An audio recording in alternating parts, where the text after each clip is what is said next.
Everyone, my name is Deekshi. I am studying in class 1D. Today I am going to recite a beautiful poem about nature. They have given many things to us.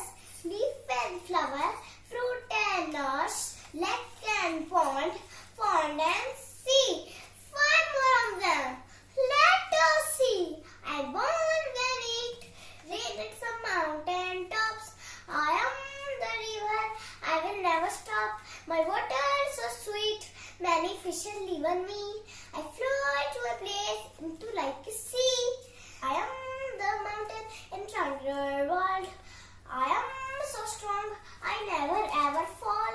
On me you find many trees and lot of snow. I may be very high and maybe quite low. You know we will. I am a tree. I am home to many animals and bees. I gave you shade, root and air to breathe. I am your friend. Please don't cut me. I am rain. I fall where I like. Sometime I heavy, sometime I light. I am the mighty ocean. Look, green or blue. There are five of me, not just one or two. I have pearls and oyster. You love to see. Thank you.